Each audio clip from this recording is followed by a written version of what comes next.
Assalamualaikum warahmatullahi wabarakatuh. Bapak dan Ibu para pelaku usaha di Desa Wisata Sicapit yang saya hormati. Terima kasih atas kesempatan yang telah diberikan kepada saya, Erma Rudiana Pertiwi, salah satu P3H Edukasi Wakaf Indonesia yang mendapatkan kesempatan untuk berdiskusi pada hari ini bersama Ibu Bapak sekalian. Alhamdulillah hari ini kita berkumpul dalam suasana penuh semangat dan membahas suatu hal penting yang bisa membawa perubahan besar bagi desa kita, penguatan sertifikasi halal untuk semua pelaku usaha.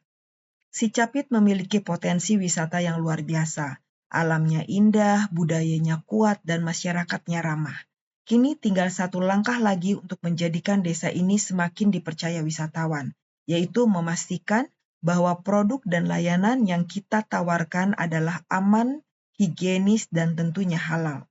Bapak dan Ibu sekalian, dengan memiliki sertifikasi halal, usaha kita bukan hanya memenuhi aturan, tetapi juga menaikkan nilai jual, memperluas pasar, dan meningkatkan kepercayaan wisatawan yang datang ke Sicapit. Hari ini mari kita belajar bersama bagaimana proses halal itu mudah, terjangkau, dan bisa memberikan manfaat besar untuk kita semua. Mari kita membicarakan tentang pentingnya sertifikasi halal bagi pelaku UMKM. Sesuai dengan Undang-Undang Nomor 33 Tahun 2014 Pasal 4, dinyatakan bahwa produk yang masuk, beredar, dan diperdagangkan di wilayah Indonesia wajib bersertifikat halal. Begitu juga dengan Peraturan Pemerintah Nomor 42 Tahun 2024 Pasal 98 yang menyatakan bahwa kewajiban bersertifikat halal bagi pelaku usaha mikro dan kecil didasarkan atas pernyataan halal pelaku usaha mikro dan kecil. Pertanyaannya adalah, ngapain sih repot-repot ngurus sertifikat halal? Maka Bapak Ibu ketahuilah bahwa sebenarnya lebih repot lagi bila harus menjelaskan dan meyakinkan ke semua pelanggan bahwa bahan baku dan proses pembuatan produk Anda itu halal. Dan belum tentu juga pelanggan akan yakin karena itu klaim sepihak dari Anda. Itulah sebabnya mengapa harus kita memiliki sertifikat halal. Bapak Ibu sekalian, di Indonesia ini potensi market untuk pelanggan makanan dan minuman halal itu sangat besar. 87,2% atau sekitar 230 juta jiwa penduduk Indonesia adalah Muslim.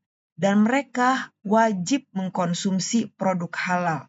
Nah, sekarang tantangannya apakah produk Anda sudah memiliki identitas halal untuk mendapatkan potensi market yang besar ini?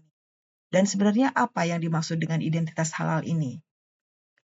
Seperti halnya identitas umum, KTP misalnya untuk identitas kependudukan, paspor misalnya untuk identitas warga negara, akta nikah identitas perkawinan, SIM misalnya untuk identitas izin berkendara, atau BPKB misalnya identitas kendaraan, sertifikat tanah misalnya untuk identitas properti, akta lahir misalnya untuk identitas asal-usul, dan ijazah misalnya untuk identitas pendidikan, maka sertifikat halal adalah identitas produk Anda sekalian.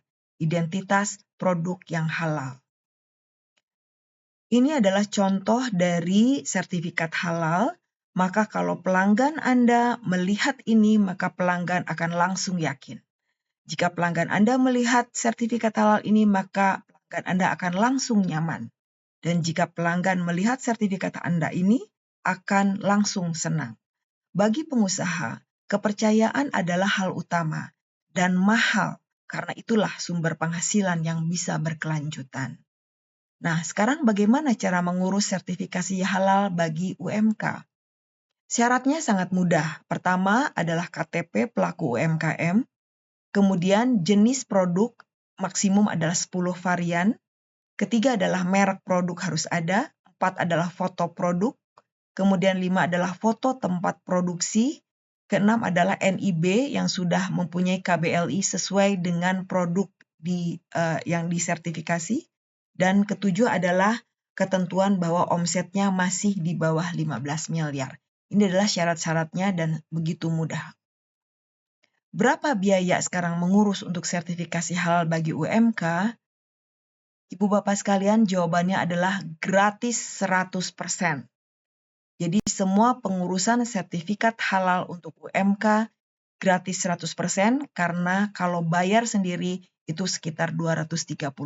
Jadi kita manfaatkan sertifikasi yang diberikan oleh pemerintah ini untuk bisa mendapatkan pelayanan gratis 100%. Kemudian apa saja jenis produk yang dapat difasilitasi sertifikat halal gratis ini? Ada 13 jenis produk makanan yang bisa self-declare secara gratis, yaitu olahan buah dan sayur, permen dan coklat, tepung dan sereal, roti dan bakery, ikan dan olahan perikanan, telur dan olahannya, gula, madu dan pemanis, garam, rempah, saus dan kecap, makanan ringan siap santap, kedai makanan dan kedai minuman, susu dan analognya, lemak, minyak dan emulsi minyak, es untuk dimakan. Itu adalah 13 jenis produk makanan self-declare yang bisa mendapatkan sertifikat halal gratis. Kita sudah memiliki beberapa flyer yang mengajak para UMKM misalnya untuk menghalalkan acar buah, asinan sayur, bakso ikan tekwan, pempek, otak-otak, emping, keripik, kerupuk mentah, mantau, bun kukus, donat, muffin, tahu, tempe, telur asin, saus tomat, terang bulan atau martabak, kue pukis, produk salad buah, es atau sop buah, kemudian juga bisa pai susu atau pai buah, kokoa bubuk atau kokoa bar atau batangan, kue kering, roti atau pastry, lotek, urap, gado-gado, dan lain-lain. Jadi itu adalah banyak makanan yang bisa dibantu sertifikasi halal gratis. Selain itu ada 6 jenis produk minuman self-declare, yaitu aneka minuman ringan non-soda, kopi, teh dan sari kacang, susu dan campuran susu, minuman tradisional dan jamu, produk jus buah dan sayuran, konsentrat buah dan sayuran. Itu adalah 6 jenis produk minuman yang bisa self-declare. Di sini adalah flyernya yang mengajak para UMKM untuk segera menghalalkan misalnya produk jus buahnya, produk milkshake-nya, produk es krimnya, produk yogurtnya, produk wedangan tradisional, produk sirup Anda.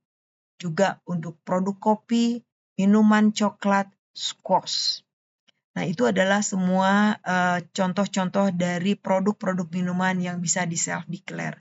Sekarang mari kita lihat ada 13 jenis warung makan yang bisa self-declare. Ada warung makan khas Sunda, warung soto ayam, warung mie bakso, warung makan gudeg, warung makan pecel lele, warung sate ayam, warung makan nasi atau mie goreng, warung makan khas Timur Tengah, warung makan nasi kuning atau nasi uduk, angkringan gerobak, warung makan Indomie atau warmindo, warung makan Tegal atau warteg, warung nasi Padang. Itu adalah semua 13 jenis warung yang bisa self-declare. Di sini juga kita sudah buatkan flyer untuk para UMKM untuk segera menghalalkan misalnya warung Padangnya, warung Sundanya, warung pecel lelenya, warung angkringannya, warung baksonya, warung mie ayam, warung Sunda, warung Tegal, warung makan khas Timur Tengah. Nah, sekarang pertanyaannya, berapa lama sih terbit sertifikat halal itu? 7-14 hari kerja saja, Bapak Ibu. Jadi, dalam keadaan normal, setelah pengajuan melalui si halal BPJPH, sertifikat halal akan terbit hanya 7-14 hari kerja. Kemudian, apa resiko bila produk atau usaha Anda tidak memiliki sertifikat halal? Bila ada pelanggan atau kompetitor memviralkan bahwa produk atau usaha Anda tidak bersertifikat halal, Anda bisa bayangkan apa akibatnya bagi usaha Anda. P3HEWI siap mendampingi proses sertifikasi halal produk Anda secara gratis. Mari segera daftar. Terima kasih.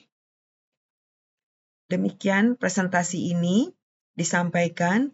Semoga Bapak Ibu sekalian sudah memahami bahwa sertifikasi halal bukan hanya kewajiban tetapi kesempatan besar bagi Desa Wisata Sicapit untuk semakin maju dan dikenal wisatawan.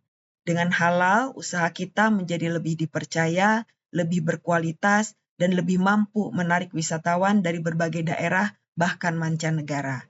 Sekarang saatnya kita melangkah bersama. Tidak perlu menunggu lama, yang penting memulai. Setiap pelaku usaha yang tersertifikasi halal adalah satu langkah menuju Sicapit yang lebih berkembang, lebih mandiri, dan lebih membanggakan. Terima kasih atas perhatian, komitmen, dan semangat Bapak Ibu. Semoga Allah Subhanahu wa Ta'ala memudahkan langkah kita dalam memajukan usaha dan desa yang kita cintai ini. Wassalamualaikum warahmatullahi wabarakatuh.